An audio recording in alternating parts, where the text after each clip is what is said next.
Здравствуйте, добрый день. Как dela?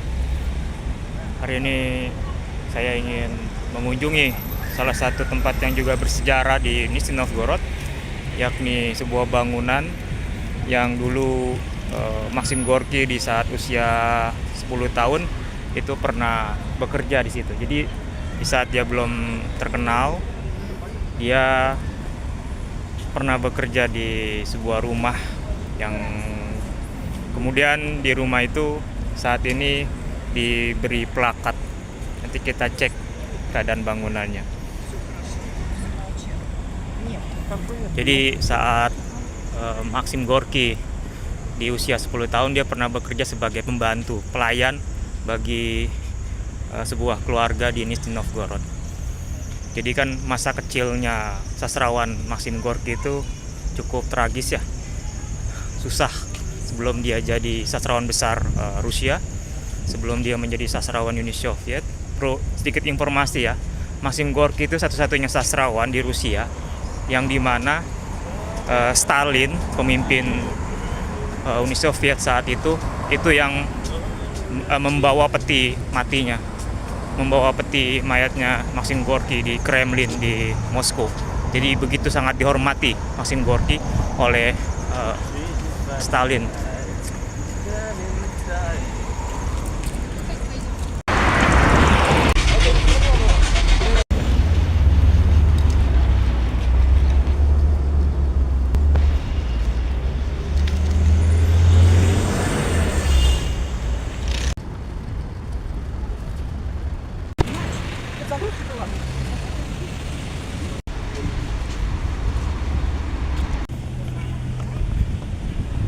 Nah itu tempat kerja Maxim Gorky. Nah,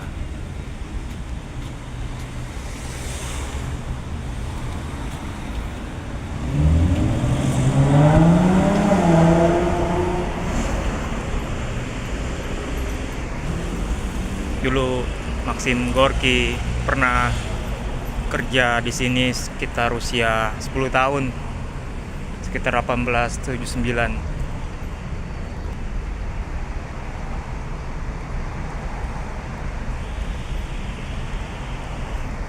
Itu plakat bahwa Maxim Gorky pernah kerja di sini saat masih kecil.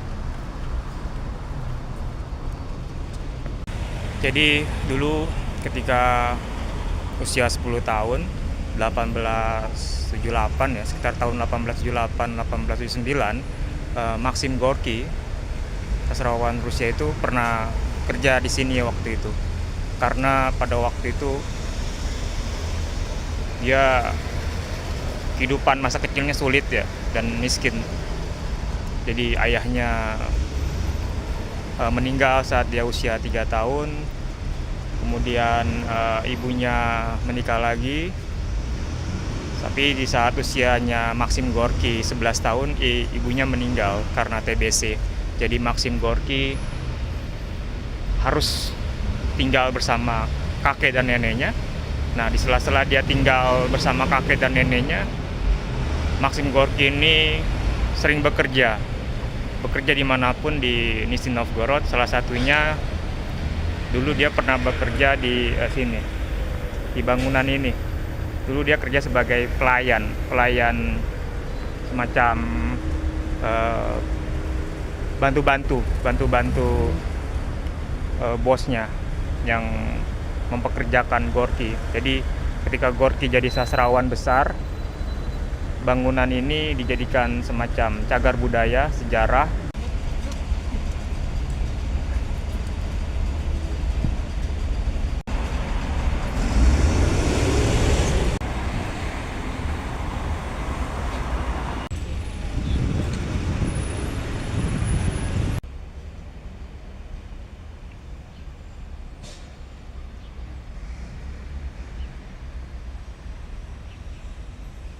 Makanya Gorky itu sebenarnya bukan nama asli dia. Gorky itu artinya pahit.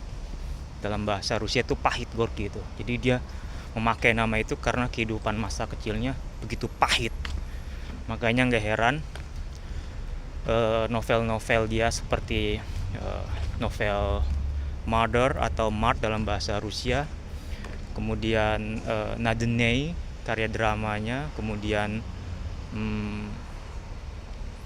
autobiografinya yakni yang judulnya dalam bahasa Rusia itu Moy University.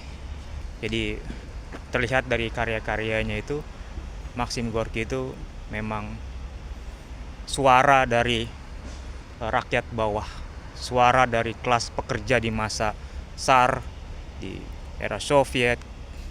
Jadi dia menjadi semacam juru bicaranya. Jadi nggak heran kalau karya-karyanya kemudian memang sampai hari ini dibaca.